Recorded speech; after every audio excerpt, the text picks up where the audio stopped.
This is Dr. Gadja, an economist, computer scientist, medical doctor, and global health PhD epidemiologist. I do this as a call-in to help Ghana chart a course for greatness and, in the process, help Africa along the way. There are many issues we'll be discussing on this platform, and we welcome your comments, rebukes, and questions. Today's topic. This is Gaja. I think this will be the final segment on the import taxation issue. Now, the other aspect of import taxation will be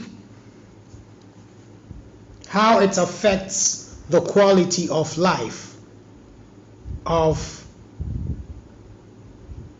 the citizenry of the country that is using that as a way of either protecting industry or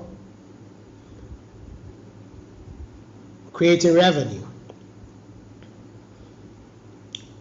If you think about politics and the way it is, politics, it's a situation that makes the government respond to the majority of its people because that's where the votes are.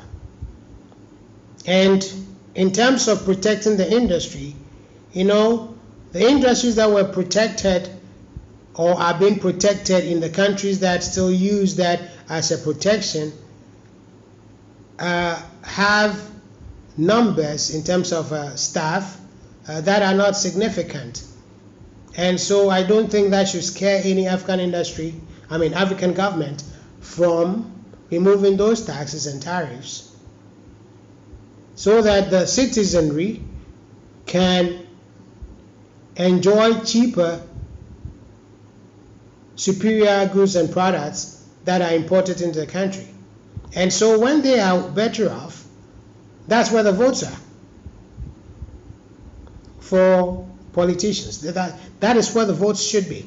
And so you should not be afraid of some of these industries that will threaten you and say that, oh, why, like I heard, I'll not mention to be, some industries threaten government if you do this. And the funny thing is that economists were in support of this. If you do this, local industry will go down. If somebody is able to produce it from outside and it comes in with all the cost of transport and everything and it's still cheaper than your local industry can produce it, then your local industry should not be producing that product. They should stop. Why? I'll take you to international trade and its purpose. How or why there is international trade. If they cannot produce it cheaper, when you add the FOB, which is a freight on board, you add the tax, you add everything, and the good is able to arrive in your domestic economy at a price that is cheaper than your local producer, then I don't think your local producer should be in business producing that product. They probably should go to some other product. Somebody will say, hey, I'm kicking against local industry. No. Point is that I want local industry to be competitive. We have to be competitive. Now, Adam Smith, old gentleman economist, had said that. I'm speaking. All my videos, I just make them from memory. There's no too much revision. Theories just come out from memory. So if I make a mistake here or there, just bear with me. Because these are from memory. I did economics quite some time ago, but I'm still active in economic discussions and what have you. But my study of economics has been, let me see how many years now? Almost 13 years. 13 years ago. Yeah. So if Adam Smith said this, he talked about competitive, no, he talked about absolute advantage in international trade. He said the reason why countries should trade amongst themselves is that one country has the absolute advantage in the production of one commodity over the other, and the other has absolute advantage in the production of another commodity over the first country. And if they trade, they will all be able to enjoy the same living standard, that's a higher living standard, compared to if they did not trade. I will not go too much into that, but I believe you understand that. Well, let me just give this example. Compared to if they did not trade. Now, international trade is also supposed to be a way to efficiently use resources in the world.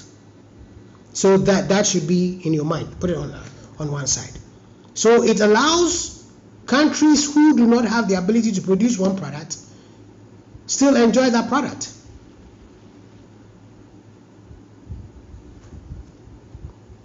But beyond that, it is the efficient use of resources in the world.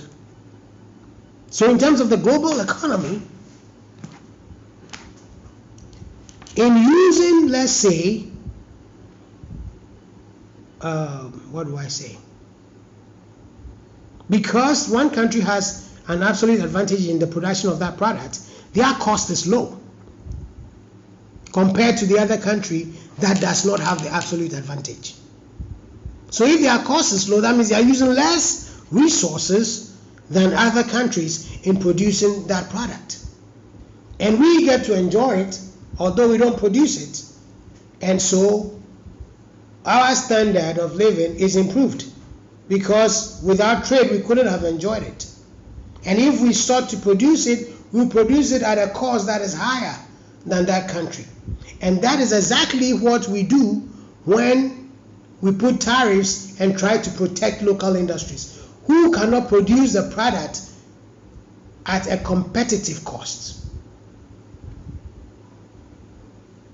That is for absolute advantage. So that was one, one of the main brains in economic theory, Adam Smith. That's what he said. So he gave it as an advantage for trade.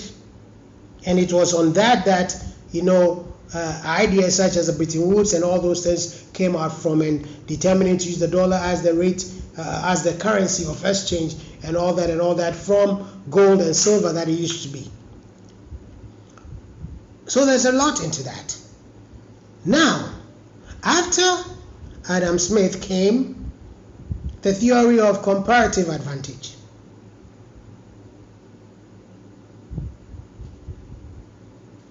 The comparative advantage, like its precursor, absolute advantage, is similar. However, it doesn't look at only the absolute cost advantage.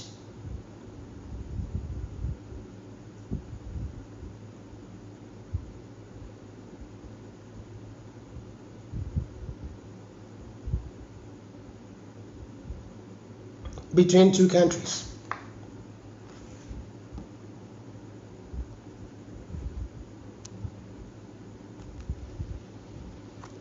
It doesn't look like at the absolute cost advantage between two countries. Like I was saying, comparative advantage introduces the concept of opportunity cost as a factor for analysis in choosing between different products. Which is to mean, for instance, if Ghana can produce yams at a cheaper cost than cassava, then Ghana will produce yams instead of cassava, leading to efficient use of the resources available to Ghana.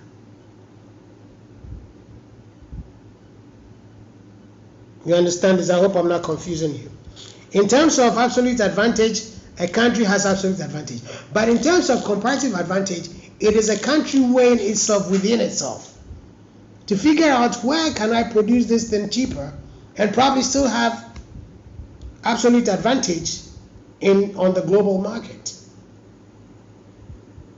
So you first have to think about comparative advantage as a nation.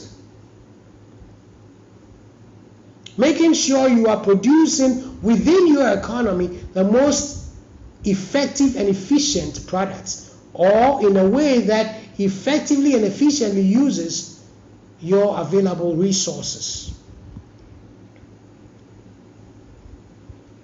Now, these were the concepts that guide international trade in terms of the theories that are available for you to think through and decide what is happening.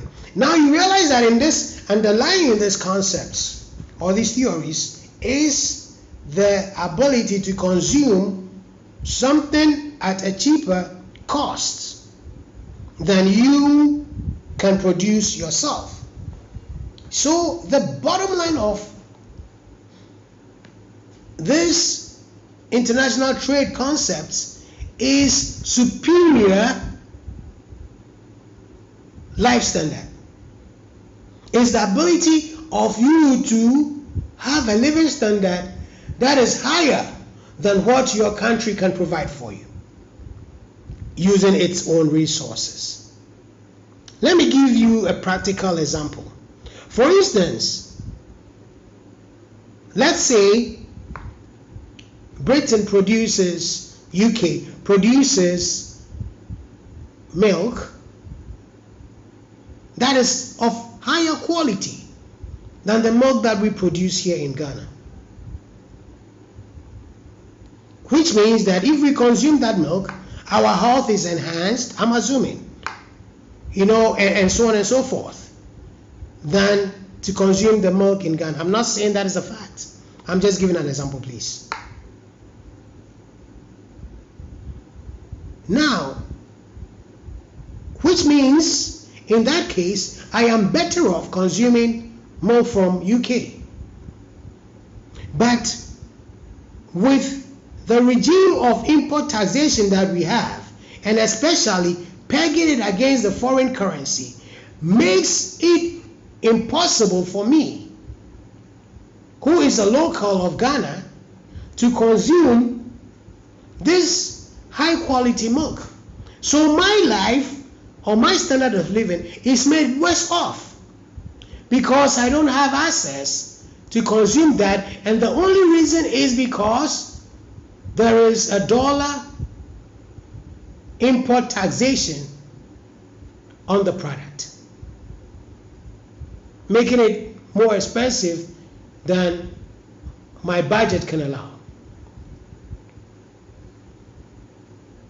Which in turn defeats all the good purposes of international trade. We shouldn't have traded at all if our standards cannot be better.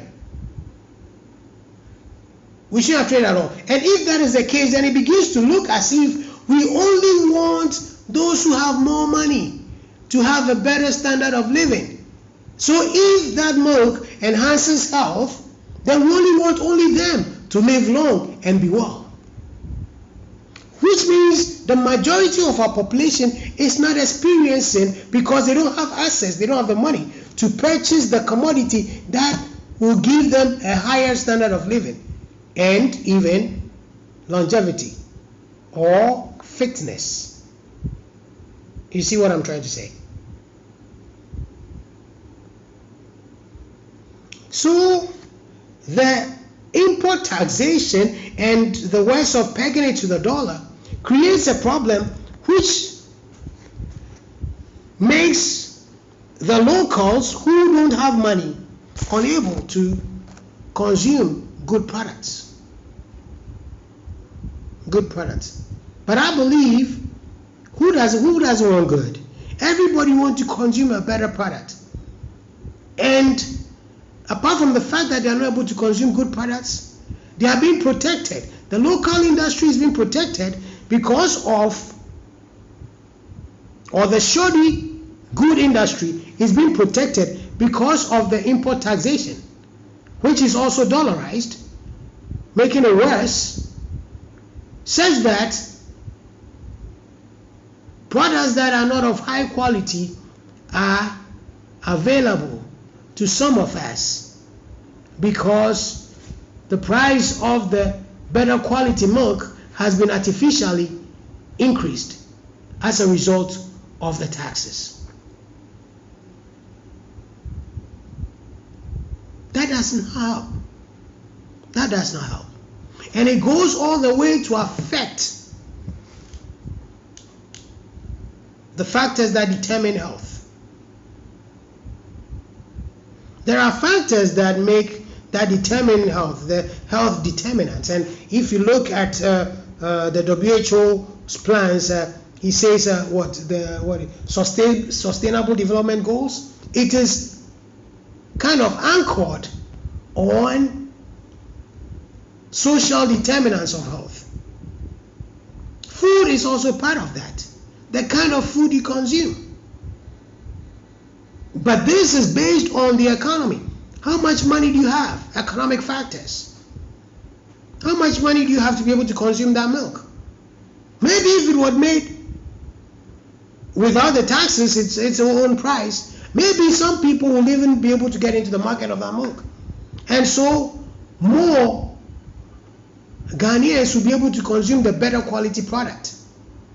Most of us think that that is bad. You know, somebody will talk to me about the fact that when that is the case, it means that we have to put in more foreign currency to be able to get our milk into the country. Yes, that's true.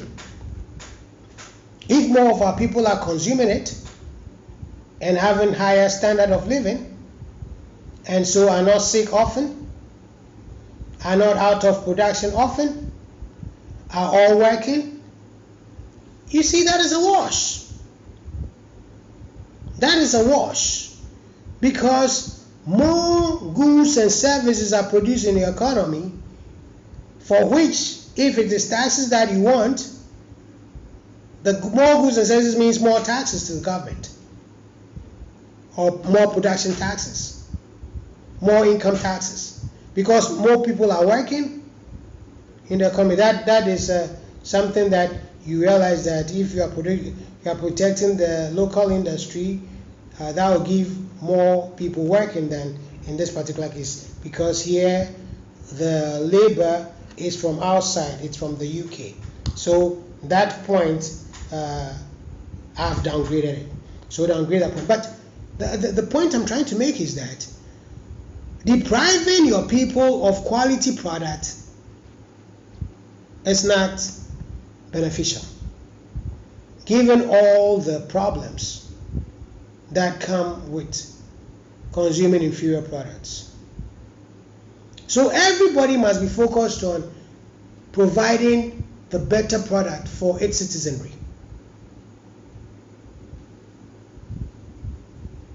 The fact that will lead to increases in the demand for dollar to import more of the products can be solved in other ways. Can be solved in other ways. There are other ways that those things can be solved.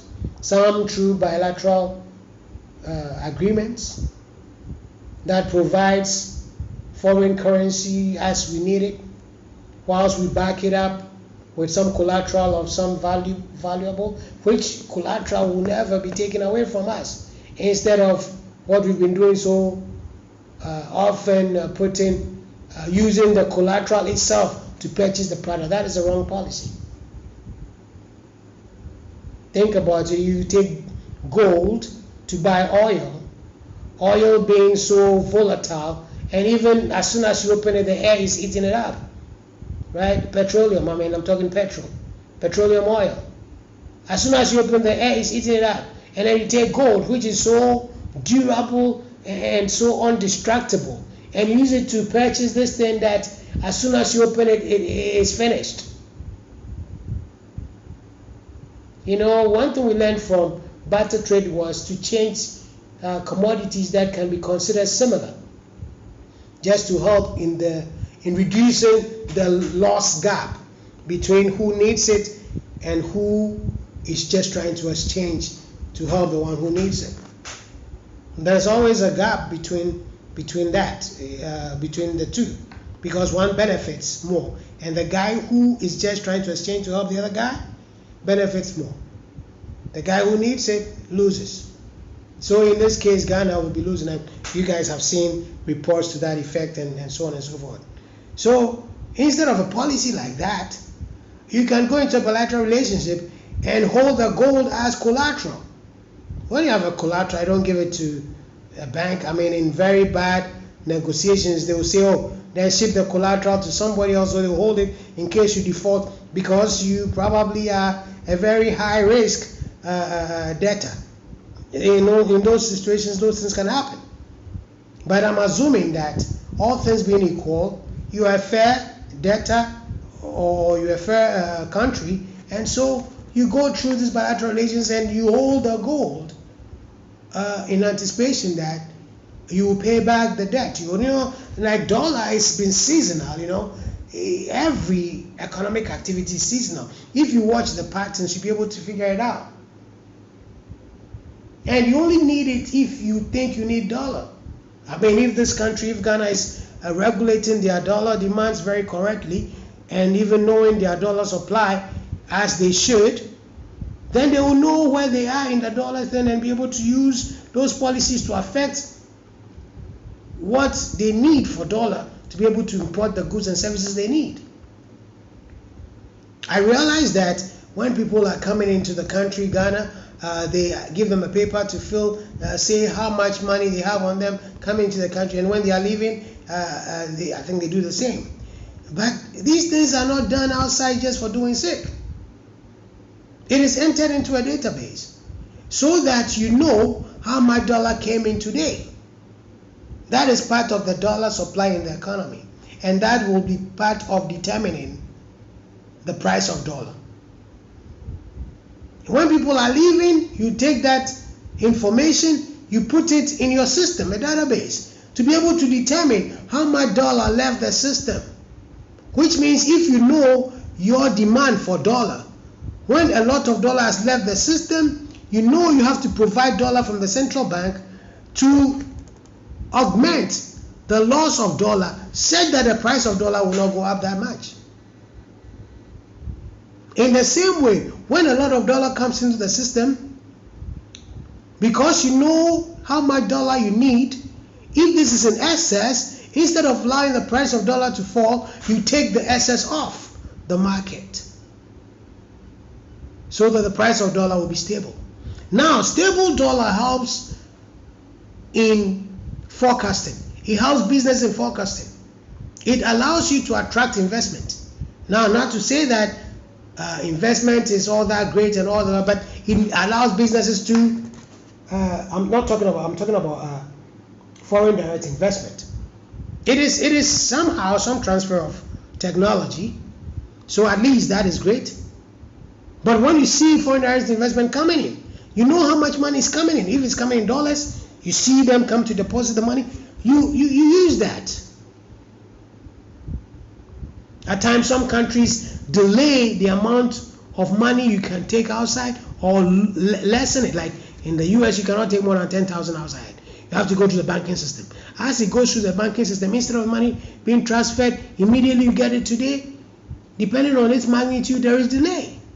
Those are all ways to reduce the impact of the outflow of dollar on your economy.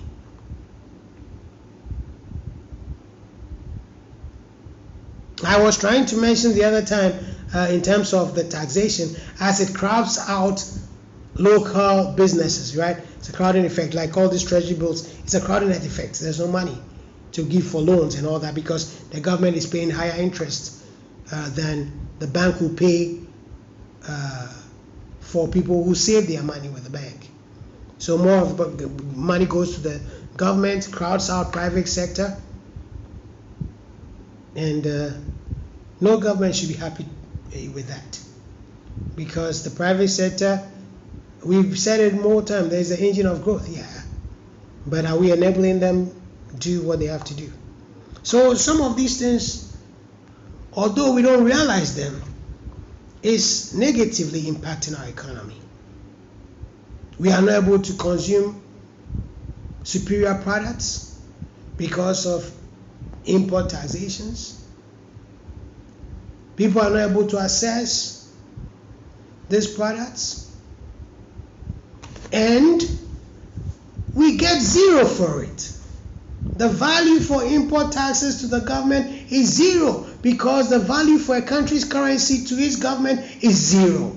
That is why America doesn't cry when it's giving our dollars. Now it knows what it's doing. It gives you the dollar. If you're not smart to put it as a reserve and you let a dollar come into your economy, it is creating inflation in your economy. Actually, you go look for it. Foreign direct investment is part of the factors that cause inflation in any economy, and especially in developing economies like Ghana. But we have pan in arms going around begging for money, asking for more money, whilst there are no products to support the money we ask for. Let me give you a simple example to explain that. Let's assume you are in economy. You are an economy that has all your production. GDP in the economy is 4 bottles of water. Just an assumption. And the 4 bottles of water each sold at 10 cedis. Since GDP, GNP, and GNP has to be the same, or is the same, that 4 bottles of water sold at 10 cedis means 40 cedis. So you need the value of 40 cedis, Ghana dollars, Ghana cedis actually, to purchase those 4 bottles. Now, if money supply is 40 cedis in the economy, you understand that money supply doesn't include money in the Bank of Ghana, right? So if money supply is just 40 cedis in the economy, that matches, right? 4 bottles at 40 cedis value, 40 cedis as income that people have, or money people have, and so it's able to take care of the 4 bottles. Balance is 0. Everything is okay. Let's assume that money supply all of a sudden increases. Either the bank prints more money, or foreign direct income comes in, bringing more dollars that the bank unfortunately did not find interesting to put as a reserve, but allowed the dollar to come into the economy, whereby people are spending dollar instead of cedis. Because I'm assuming they did not put it in and print cedis to cover it, because there's no product for production. Now, let's assume the bank prints more money, or foreign direct investment comes in to the tune of, maybe I'll talk about it in terms of Ghana cedis, so in the tune of another 20 cedis. Now, that 20 cedis, without an increase in the product on the economy, like the product has not increased, it's still 4. For that 20 cedis to be consumed in the economy, the prices of the 4 bottles have to increase. Said that there could be a balance, right? So that 20 cedis is half. So that means each of the bottles has to go up by 5 cedis more. Now it's 15 cedis to be able to consume or sop up all the 60 cedis now that is available. So there you have your price increases.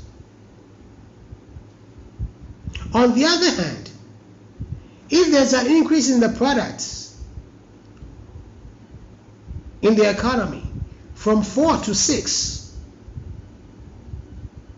with the money supply being the same, for the 6 products to be consumed means that the prices have to come down, because we have the money supply still at 40. Now the products have increased by 2, which is about 50% from where it was. So each of them have to lose pricing, that means prices have to come down by at least 50% for the 40 cedis to be absorbed. Now that is how it is in an economy. More products with money supply being the same, which is money supply, assuming that that's aggregate demand, everything is bought. Being the same will mean cheaper goods and services for everybody. More money with products being the same will mean more expensive goods and services for everybody. That is where our inflation is. So having more money does not help. So we're going around asking for money, money, money. More money you get leads to inflation in your country. Whichever money it is, whether it's dollar or whatever. Or even foreign direct investment. It is a lag. In terms of foreign direct investment, it's a lag. And this thing that we did, whereby we said, what do you call it? You can come and produce in Ghana and take the product outside. That is bringing more money with our products. You see? Because the products, usually foreign investment, the price is a lag because you invest before you get an output. Here, this free zones is creating a situation where inflation will increase because the workers are in Ghana, they are being paid in cedis. The products they produce leaves the country outside, and we are only focused on getting the employment. Yet the product of the employment is gone outside. So you have a situation where your GDP is low, but your GNY, gross national income, is high. So when GDP is low, GNY is high. That is a disequilibrium. For it to be equal, GDP prices have to go high to equal it. I don't want to confuse you so much, but I hope that you understand this. And if you want further discussions for me to explain this into more details, I'm willing to do that. But it's very simple. We don't have to study economic principles and theories and not apply them. So these free zones, we call them free, the product has to go outside. All the part we are getting is the labor because we want to give our people work. Yes, they get the work, but what happens? Prices are too high, and because of the free zones, there is inflation in our country and we cannot understand it. It's all because GNP is high, more people get an income, direct foreign investment came in, people are getting income, but there are no goods and services for them to spend the income on, and so prices go up. Not the GDP itself. Now, if you look at it, because GDP calculated, if you look at it, when calculated GDP, it will go up. Because GNY has to equal GDP. So GDP will go up. But the living standard of the people is not improved. So you have more money, and yet you are hustling. And even at times, you are made worse off. These are the ways you have to look at these things. We have to analyze everything. When people come in, we take the dollar they bring. We have to know how much dollar the economy needs at every point in time and be able to make sure we have that dollar available so that the prices of dollar will not be fluctuating in the Ghana economy as much as it is. We have to know that when we are sending our labor outside and they bring remittances, we are just increasing the supply of money in the economy. And when those remittances come, we have to make sure we take it out of the supply of money and just put it in the Bank of Ghana as reserve or something of the sort, until we have enough products to equal it. In terms of the GDP increasing, that is not real GDP. That is nominal GDP. Real GDP takes into factors in because it discounts the products on a base year. So it factors in living standards. So you will be able to see clearly that although nominal GDP has increased, real GDP has fallen, the living standards of my people is going down. This is a lot more difficult topic to explain, but I hope, because if you explain to somebody who doesn't understand economics at a macro level well, they find it difficult to get it. But like I said, anybody who wants a discussion on this, or for me to prove what I'm saying, is invited, and I'll be ready to have that discussion. Thank you. This is Gaja.